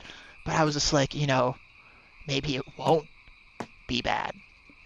Maybe there's a shot that it's good. And so I just started to, similar to the main spirit of the story, I started to hold out hope for the dream that it's not going to suck. We were like the crew. I was like, I believe in One Piece. I believe in the source material and that they're not going to deviate from it so much like Netflix has done before and completely butcher it. So I was alone then in my this is going to suck. Right. And I felt very alone. I felt like abandoned by people that agreed with me. Yeah. All Reddit you started people drinking. It was really sad there for a little bit. Yeah. I thought about cutting. But I didn't. But it was, everybody was so up, and it got to the point where people were like, you're going to hate it no matter what. And I was like, no, I don't think I will. To me, there's literally just nothing that it was a long presented. shot. No matter how you sliced it, it was a long shot. then I saw a behind-the-scenes thing that they put out about a week before the premiere. And just the way things looked in that, I was finally starting to be won over. And I think before that came out, they put some music out from the show that I was like, this music ain't half bad. Oh, yeah. And we will talk about the music we'll get later. to that. But... And then I saw the behind-the-scenes thing, and then they put out a final trailer. And by the time that final trailer hit, even before that, I was starting to get pretty excited. By the time the show premiered, I was looking forward to it thoroughly. Yeah, like, what is this going to be? I woke up at 3 a.m. the morning that it dropped, and came out and watched the first episode because I just needed to see what this was. And you heard reviewers talking about they'd seen the first episode or something, and I was like, I gotta check this out. And we watched all of it. Me and you have watched all of it at this point now. I watched all of it the first night. You watched it all the first night? It took me a couple days. I was playing Baldur Gate and Starfield at the same time, so I just split some time, but. Yeah, it's pretty good.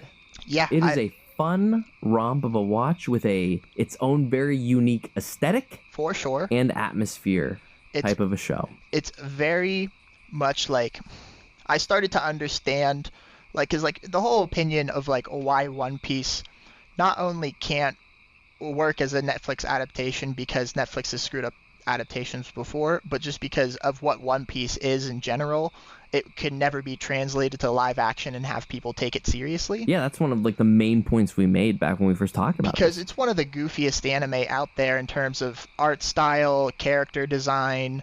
There's fucking characters in general, how they act. Yeah, I was just like, you can't do this and have it be satisfying. That you can satisfy the original fans while also satisfying a general audience.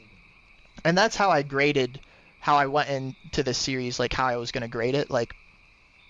Does it A, work as a One Piece adaptation, and B, does it work as just a random show I would turn on Netflix because it's new, of how a lot of people would have watched it. Mm-hmm. And I think it succeeded in both, not without flaws here or there. Like we said, it's not the greatest show in the world.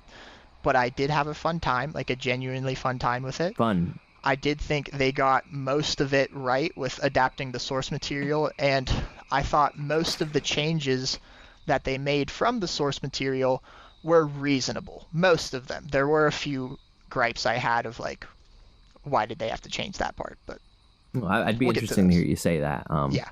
I would give, of those two things you said that you were looking for in it, I would give it a 1.5. I would give it the 1 for being a good adaptation of the material. Out of 10?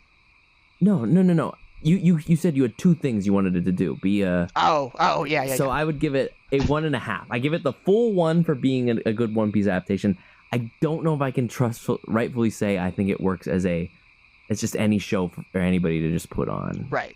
I don't know if it completely does that. I think it does to an extent. But I don't think it completely does that. And that's why enough. We'll talk about it a bit later, but that's why I wanted to do some research and see what my parents thought about it. Sure, because my parents know absolutely nothing about One Piece.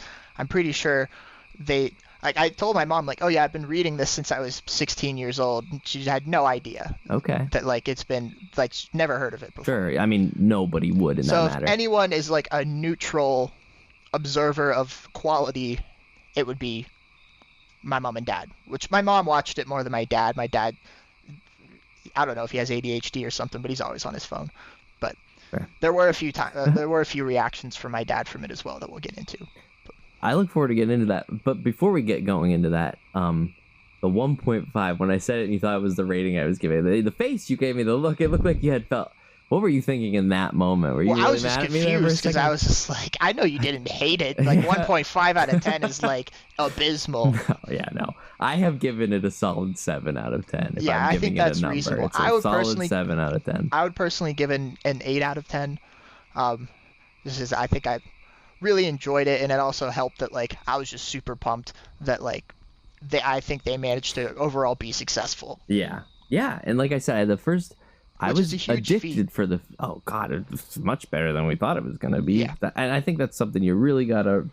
It's so much better than we thought it was ever going to be. Right. it's not the best. Not the best. I don't expect any first season of a show really to be the best. Right, and that's the thing. I still see so much potential for season 2 of like what they could do. Yeah, I hope they announce it soon. I hope they start working on it as soon as they can. Yeah, and I have been like reading, like watching like just quick YouTube video reviews of like people who don't know anything about One Piece and watched it, and I've been seeing nothing but positive things from them too. Like people who are genuinely like, yeah, I have no connection to this property whatsoever, and I'm invested to see like where the crew goes next. I think some of the things that I thought were negatives at the start of watching the show, though, they become more of the show's charm. What were those? I thought, so the first episode started, and I'll say this: a lot of the reviewers said that some of them only had seen the first episode before it had premiered, yeah, and they were like blown away by the first episode. They really. They fucking Wreck-It Ralph 2'd the first episode, because I was like, I was like, raving. This first episode did not win me over at all. Yeah, it had good moments. I liked it, but it was not the first episode that was I was told amazing, it was going to be. It started, the opening scene with Gold Roger, and I still feel this way, feels like something I've watched somebody make on YouTube. It's a little clunky. It looks like it has the budget of a YouTube video, in that the acting's weird. Like, are they correct to the characters that they're playing? Sure, but it came off very weird for real life people. So that opening scene, I was like, this is not good. Like, it was a scary moment, because Cowboy Bebop's first scene was also the scene that made me go, this isn't gonna be good. Luckily, the show continues and does such a good job that things like there's a lot of cinematography that I'm like, ooh, why'd they do it like that? Like things like that. On a technical level, One Piece works in a lot of ways, but also doesn't in a lot of ways. But as the show goes on, that way of filming almost becomes charming. I'm going to rewatch the first episode and see how I feel about it. It's weird. It can be off-putting at first when you first see it, but once you settle into it, you can really start to enjoy it for how different it is than stuff that you're normally used to seeing. Yeah. And I think that's why you got to watch it differently than in other shows. Yeah, that's why I was going to say earlier, but I think I forgot that it actually was seen as one of the hardest animes to adapt because of how goofy it is, but that's actually its strength. Because of how goofy it is, you don't have to pretend in live action like this is a realistic world. You can still do goofy stuff and just say like you're going to accept to the audience, like you're going to accept this or not, like this is just how this world is. Yeah. And with that, you can get away with things with special effects maybe looking a little wonky, or stuff like that, maybe like characters dressed up in like really weird hairstyles and outfits looking a little goofy. Like once you settle into it, you're like, yeah, this is just how this world is, and I'm excited to see what else like weird shit is going to happen. Yeah. And it almost like becomes its strength of like how weird it is that they don't have to, because Cowboy Bebop, there's a level of realism there that they have to stick to. So when you try and translate someone like Ed all of a sudden into like this noir story, it just doesn't work. Yeah. Because they have to be kind of gritty and realistic. But One Piece doesn't have to pretend like it is down to earth. Yeah. Because it's not. Yeah. And I think, like you said with the Ed character, I think in a way they've nailed a lot of the characters, but I do think they need to tweak them just a little for it to work completely in live action. And one of the show's strengths is also one of the show's weaknesses. One of its strengths is it sticks really true to the story and the characters of One Piece. You're getting the story arcs, you're getting who they are, yada yada yada. Where it hurts them is they don't nail scenes because they try to make them too anime like. Right. And actors struggle with that. Although there are two changes that they made that I was pissed off because they were less anime-like. I thought their anime counterpart scene was done much better. Sure. And I'll get to those. When do you want to hear about those scenes? Let me say this thing about this, and then you could probably dive into it. But there was, I just think like sometimes they try to make. So Luffy's a tough character because he's screaming doesn't always translate well with live action. That was good. I mean, I wasn't gonna mention that, but him doing the screams and like the fists up into the air didn't work for me. Yeah, and it did for me sometimes, but didn't always. And one of the scenes in particular they like changed it, but then went back to it, and it was the Nami hat scene. There's a scene where he gives a hat to a character, and then he's like, we're gonna go kick some ass. Now, in live action, what I thought really worked, she asks him for help, and he says, very softly, he says, like something like, of course I will. And you're like, ooh, I like that. But then he starts shouting it, and it's like, you should have just left it with that. Like, you could still create the tone that scene creates, but you don't need him shouting about it, even though that's what Luffy does. I think there's two ways they could have done that scene better. Either A, have Luffy be quiet the entire time, like not even respond to Nami when she's trying to get him to go away. Yep. But then when she does ask him for help, then he just says one shouting, of course I will. I think that would be fine. I just think you get rid of it entirely. Or the shout, at least. You get rid of the of course I will entirely and just have him do the soft one and then just walk off. That when he just said it to her, of course I will, and he put the hat on her, it sent shivers down me. I was like, oh, that was solid. Yeah, and then it kind of takes he shouted it, and I was like, I know this is how it goes. I know this is who Luffy is. I know how it just felt very off in a very intense scene. Yeah. Because then it follows with good again, and then the episode ends. But like, it's things like that. When they try to directly represent an anime scene and not try to adapt it is where I think it hurts. There's a scene where the guy who plays Zoro he's giving a big, passionate, loud, screaming speech, and it just makes him look like a bad actor. It's a bad scene. Yeah, and it also... And it's supposed to be a big moment. Well, that was a big... Yeah, that was kind of a flub, I think, as well, because it didn't really feel that impactful, but in the manga, Zoro does that because he's shouting that out because Luffy's far away. Like, they're not close to each other, and so it like they're not all just like standing over him and just like, why are you shouting right now? Kind of weird goofiness. Yeah, it just felt out of place. Yeah. And they like didn't give him the exact lines too. So like they wanted to recreate the scene, but they didn't give him the exact lines that make that scene cool. So it's just like, let's just get past this. Right. It's like I said, there's a few moments like that throughout that kind of suck. Give me your things that you didn't like. So one of the big ones that I didn't like, not that I hated it, but I just think that the anime version was done much better, was the Shanks Mountain Bandit face-off scene. Okay. Where... Yeah.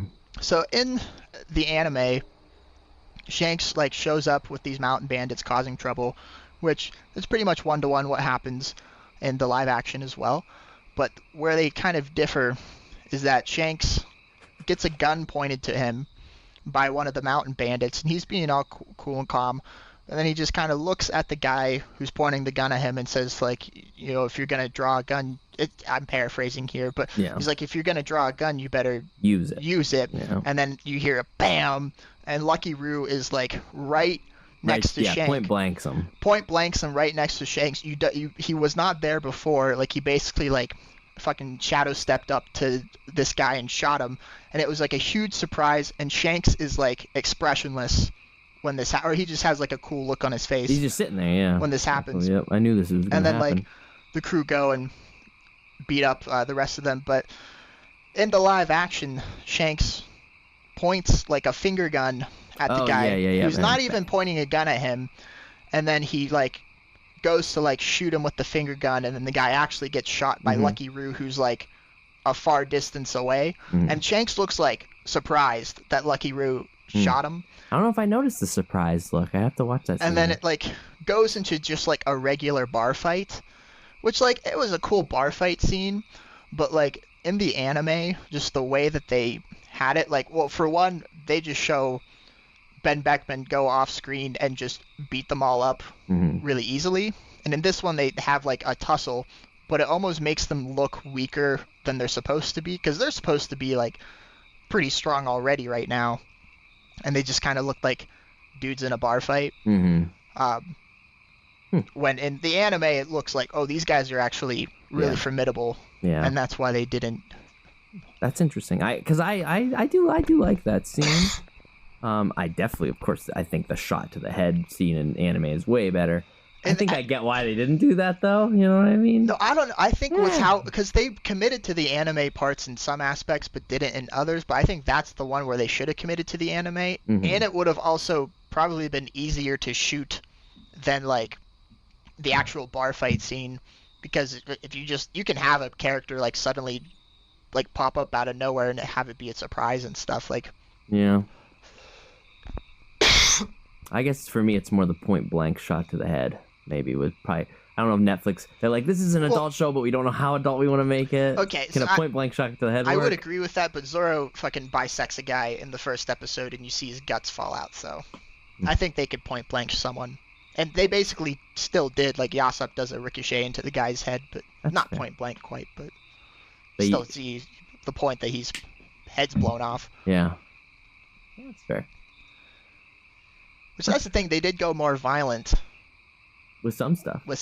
Yeah, before we get to your second thing, one thing I really liked about the show, like really got me going, was I thought the fight choreography and the action scenes were well done. Yeah. Entirely. And the whole time I'm like, how are they going to show a guy fight with a sword in his mouth? Pretty well. They managed. They don't do it a lot. Yep. But to be fair, he doesn't fight with 3 swords a lot in the early East Blue days. But it's only when he's like really even struggling. When he did, when he put it in his mouth, I was like, why not? So I thought all the fighting and shit. I thought the weakest episode was the finale. That was the weakest episode for me, especially even with the fighting. Like when they did the Arlong Park thing, I was like, this. Ooh. I thought Luffy's fights looked good, but you can definitely tell there's a lot. There's a lot less experience. Oh, God damn it, my throat. Is Kraden coming over? We can call Kraden in. Take over talking for it. So much, it's itching my throat. Need some water, man. Thank you. It's poisoned. Kraden's here. Kraden time. You can definitely tell that there's a lot less experience in filmmaking, shooting, fight choreography for like a stretchy character than there are for like a sword fighting character. Yeah. Which is why I think Zoro's fights were like the best choreographed. Sure, because there's a lot of experience behind shooting sword fighting scenes and sword fighting choreography. Not quite as much for like making rubber fights believable, which I think they did a good job. I did enjoy Luffy's fights, but I definitely think his fights were weaker in comparison to Zoro's fights. Sure. Like the Shaman-Buchi fight in the Syrup Village arc, I thought was like way better than the Kuro fight that Luffy was having. Sure. Absolutely. Like I thought the Kuro fight was a little goofy. Yeah. Especially like just the way Kuro moves. He's like, ooh. And it makes sense. It's how it is. Yeah, it's how it is, and I was just translates oddly. It translates oddly, but I did appreciate that they didn't shy away from translating that. No, yeah, they really leaned into. Yeah, I think you need to lean into a character like that to make it work. Which I thought the actor for Kuro, just by the way, did a great job. Sure did. I even had the little. Yeah. You know. But I would say Syrup Village is probably the weakest. For me, part of this series. It gets a little slow. It didn't need to be 2 episodes, I guess. No, I don't know why they made that 2 episodes and not. I think it probably has to do with sets, like all the money they poured into sets too. Like they wanted to. You could tell they wanted to reuse the sets as much as possible. I think the thing is though, I think they could have really, if they would have just made that 1 episode, keep the rest of the show the same. You could get a Logtown episode in. A Logtown, or put more of Don Krieg in it. Oh yeah, they pretty much get him out of there entirely. Because I thought I liked the Baratier section of this, but it's definitely the most altered arc because they completely cut out the villain, replace him with Arlong and Mihawk, which I understand. If you have to cut out a villain from East Blue, Don Krieg's probably Cuts the one. Cuts do need to be made in these things. Yeah, so I wasn't like super mad about that. And he still got to, they still showed him. He's still part of the show. Yeah, it definitely it kind of diluted Sanji's character a little bit, which I think it's also just it didn't help that he was introduced much later, so he has less time to sink in. That's why I'm excited for season 2 to actually see how all of them act together. More of a lot of the characters, yeah. I like how they handled flashbacks. I thought they handled flashbacks really well. Amazing. And that's important. Like when it comes to One Piece, some of the kid flashbacks are important. Yeah, whatever. And I expect that of kid actors. Luckily, they're not on the show for very long. So Sanji's kid actor was fine.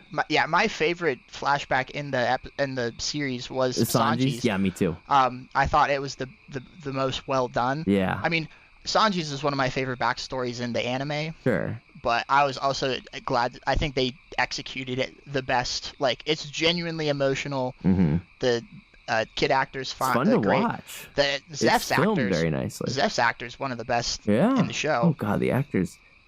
There are some weak acting moments, but overall the actors are very good. You can definitely tell between the veteran actors and like the newer ones. Yeah.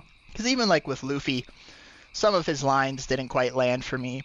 But for the most part, he had the spirit, he had the energy there. I agree with people that said like this guy embodies Luffy. I'm like, he makes this dumb shit that Luffy say believable and work for the most part, so that's good. I think pretty much all of the casting nailed it, except for a few exceptions, like Makino, like you said, and Ben Beckman. Is not a cool guy. They just look weird, yeah. He kind of looks... I mean, I feel bad for the actor, but a lot of people have pointed him out. It's just like, what happened to Ben? He looks like a divorced 50-year-old down on his luck dad. And that's the thing. I said that about all of Shanks' crew, honestly. I was like, even Shanks, I was like, I don't know. He doesn't look as cool as Shanks. Yeah, but then I'm also like, they are pirates, though. So they look grubby. Rough. Yeah, they're supposed to look grubby. So they do. It's just, you know. I thought...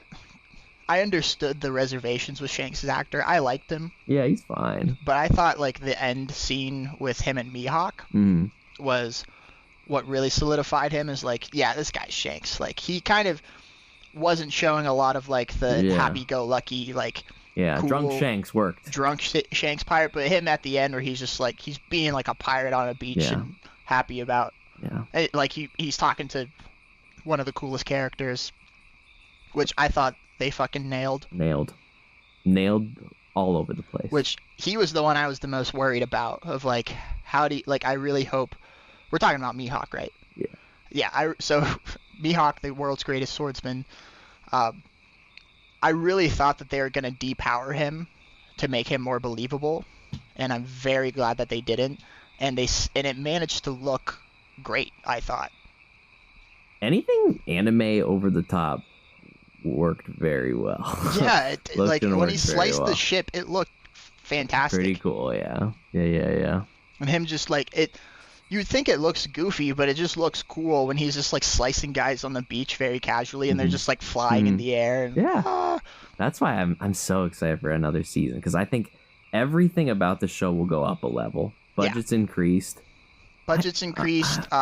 All my gripes with it are easy fixes. Yeah, I definitely think Netflix is going to pay more attention to it now because their investment is appearing to pull off. I mean, there's still time yet if like there's a huge drop off or not. It's got a 90-something% approval rating on Rotten Tomatoes with the audience. Yeah, and I have been seeing a lot of like new to One Piece people say that they like it.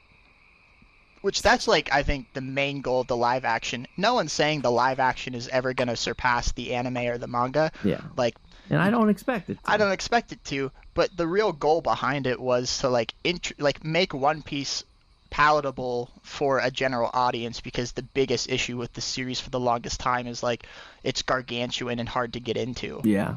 And so this start kind of shows start it fresh. Like it's like a condensed version of what's good about One Piece. Yeah. Like. And you can tell it's a good source material and good core story because so many people enjoyed it who knew nothing about One Piece. It's hard to say if they will get to make all of One Piece with this. Probably not. Probably not, but I'm excited to see how far they get. the run they get, yeah. Like, I definitely think there's a good shot. Well, we're definitely seeing Chopper if they get a season 2. Mm-hmm. Very good shot. We'll see Nico Robin.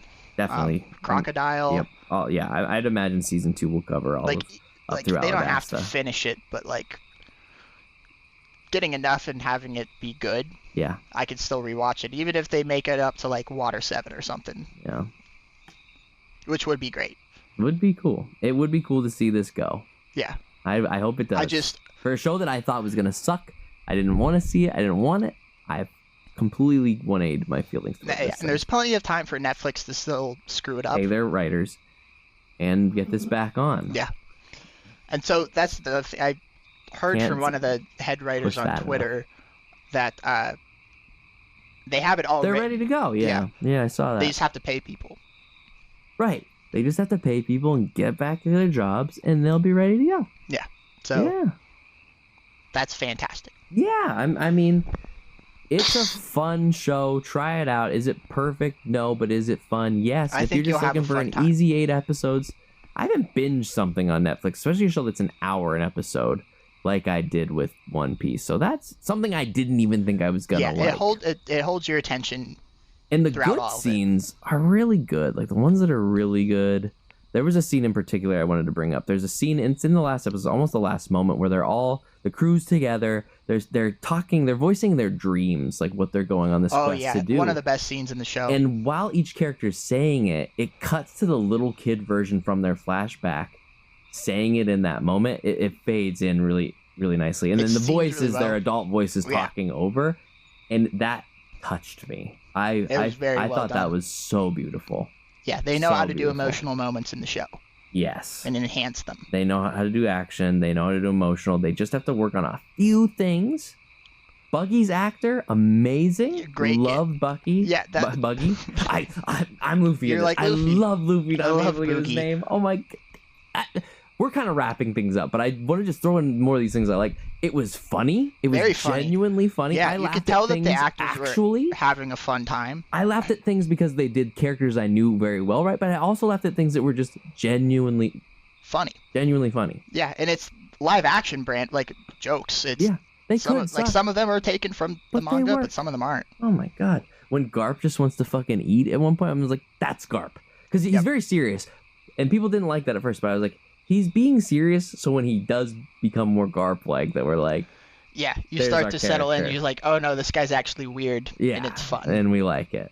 Yeah, so things like that. Just another tidbit about Garp. I love to, like, whenever he would get really angry and just start laughing. Yeah. Like, some people thought that was weird, but I really enjoyed it, because it's him. That's Garp. He's crazy. It is weird. And if you don't know this, it is weird at first. Yeah. It is. But that's one of those things that... It's anime being translated to real life. Right, it's like, so it's not going to be for everyone. Right, but, maybe once you get into it, though, it is. You can just accept, he's just a weird guy. Yeah. You accepted the Black Cat Pirates, who dress up as cats and hiss like cats. And are very weird people. Yeah. Oh, yeah, it was something. It was special. Yeah. Thoroughly enjoyed it. Definitely recommend it. Check it out. If it's for you, sure. If it's not, whatever. I would definitely say this is the best live action anime adaptation I've seen. I have not seen many. But the ones I have seen, I would say for me, I've heard the Rurouni Kenshin ones are really good, but I've never watched them. I've never watched it, so I'm not counting it. Right, but yeah. I mean, I would say, unless there's any I'm forgetting, I would say, it's the best it could possibly be. Yep. Sets were great. They do everything right. Music was amazing. I thought the music was one of the best. The music is bombastically good. Yeah, the music I don't is know fucking awesome. Who they got to score it, but did you get my text where I was like, that song that played at the fucking end of the last episode? Yeah. What a bop. We listened to it in the car. It's so... I walked out. It was over, so I went to the kitchen, and all of a sudden I just hear this jam playing in my living room. I'm like, what the fuck is this? Well, and even all of the... Pirate music, man. Bam. All of the villains have a theme song, too. I loved Arlong's because it was so different from the rest of the music. It was just this beat-boppy, boom. Yes. I love that they made him kind of like a gangster. Yeah. Yeah, they made him work. Him in the trailers, I did not like. And then I thought he was gonna suck. And then he was fine. But the actor, I thought, did a great job. He hammed it up in a good way. Mm-hmm. It was just the way he says certain words. He was talking to Buggy, and he's like, "I gotta remind you of your place in the food chain." Yeah. Everybody dives into their characters. Another thing I really liked, I liked how in every episode when the title card came up, it was unique. It was one of the best aspects that's a uniquely live action thing. I love the aesthetic of the show, and it was awesome. I loved it every time they would interact with their wanted poster and had their theme music playing blaring in the background. I didn't know at first. I didn't like the wanted poster thing. That was another thing. It was one of those things at first I was like, you have to settle into it. You settle into it. Yep. you know that that's gonna happen every time, so just roll with it. Yeah, and it's just like it's cool because they didn't have to do that. Yeah. But they did, and it's like an extra. And everybody gets rid of it in their own way. Too. Yeah, it's like a unique. I think at first it was Alvida at first. So I was she like hits it. Dumb, I hated it. But as like cooler Curl characters slices did through it. Yeah, Buggy. Yeah, it's all good. Arlong like fucking eats it. Yeah. Yeah, and if you just keep doing that, the aesthetics they totally need to keep. Yeah, the aesthetics are on the point. Yeah. So I don't know. Trying to think of anything else. I'm sure there is more. Oh yeah, definitely. I mean, we could go through episode by episode if we wanted to, but that would take too long. Too long, yeah. Give a general. I think we've done a good job with a general. For how sure. we feel about it. Yeah, I also thought it was a good decision to. It was a big decision, and it's definitely a big spoiler for anyone first getting into One Piece. But moving Garp up in the storyline and establishing him earlier, and giving us more of Kobe and Garp's dynamic. Okay, yeah, I do want to get into that real quick. It was one of those things that expanded the material in a good way. You didn't get to see any of that in the comic. No, it's all off screen. But seeing it, even if it's made up for the show, I really liked it because it showed, because that's very important what's happening there. But it also it showed Garp as a teacher, which is a big part of his character. Yeah, and you get to just see more of Garp. Like this is like we really don't see the a lot of Garp in the Garp. anime or manga, like just for a few scenes. You could tell the people working on the show were big One Piece fans. Yeah. Yeah. Oh, also, I also think Helmeppo's actor is unironically one of the best ones in the series. He's like the character in the show himself. You hate him at first, but then you roll with him. Yeah, I saw his naked ass. We saw his naked ass. I thought he did a fantastic job. He's just a little shit. Like he's just a little shit boy, and you hate him, but like he starts to become kind of sympathetic, and like he's still entertaining to see even though you hate him, and he's like 100% his character going into it. Like even his mouth, like he purposely made his mouth like huge when he's laughing to like get that Helmeppo crazy laugh. And then you like him by the end. You do like him by the end. Yeah. There are a couple heel turn character moments that do happen throughout, but it's also whatever. It works, I think. Yeah. A couple decisions that are just like, oh, that seems out of nowhere, but like you roll with it. Oh, the other scene that I didn't like. Oh wait. I thought they messed up End with a negative. Death. Who's death? Nami's mom. Oh, okay. Yeah. I thought that they kind of butchered that scene of where she dies. You didn't like it? I didn't hate it, but I definitely think the anime did it a lot better. Yeah. Like, the live action made it just kind of seem like she's just, like, stupid. And just, like, she could have come up with any kind of lie. Like, they didn't really solidify more besides one line of, like, how important Belmere and, like, her mother-daughter relationship with them is. She just, out of the blue, was like, no, I refuse to ever not call you my daughters. Because I'm pretty sure in the anime, they get, like, Nami and Nojiko get caught or by them or Arlong or something, and he's like, are these your daughters? Yeah, and it is different. I can't remember exactly what. And she had the opportunity to say no, but then she was like, no, I claim them. Like, I'm never gonna say that those aren't my daughters. Like, Arlong actually asks if they're her daughters. Yeah. Not just, like, her out of the blue giving. It just looks like she just gave up her daughters and gave up her life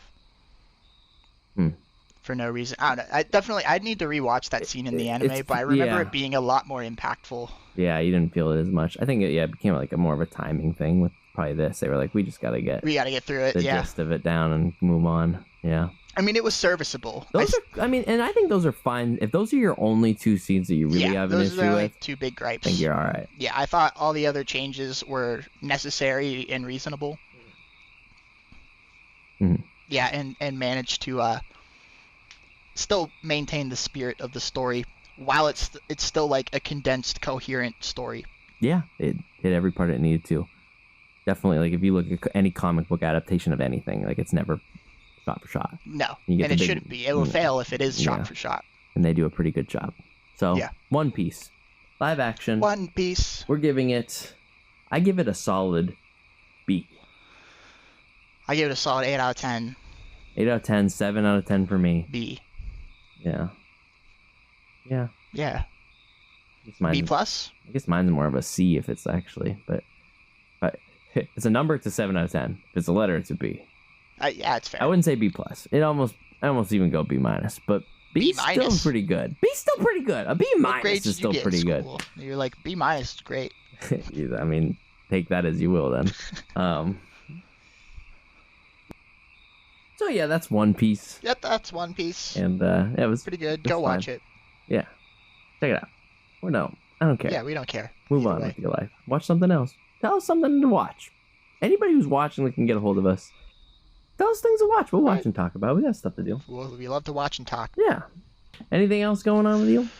Nope, I don't really have much else going on beyond the stuff that we've been talking about. Mainly just been playing video games, so. Yeah, video games have been taking up a lot of time. This is going to be a video game podcast if we're not careful. Right. Well, all right. Well, shitters, I think that's the show this time around. Time to bid you adieu. Remember, follow us on Spotify, YouTube channel, all that good Instagram. Shit. We have an Instagram now that I'm putting some pictures up here and there on and announcing when episodes are coming out. So follow us on there. Follow us where you can. Tell your friends. Spread the word. We're getting better every week. Every time we record. All that good shit. Yep. Brought to you by MeUndies. Mm-hmm. They wick away sweat. They're pretty good. And yeah. Yeah. Good health. Better help. Better health. Fuck. Better health. BetterHealth.com. Take care of yourselves. Please sponsor us. All right. Well, do you have a song to sing us out with? You don't have to. Okay. We're done with the songs to sing out to. So we're just going to say adios, amigos. And have a good night.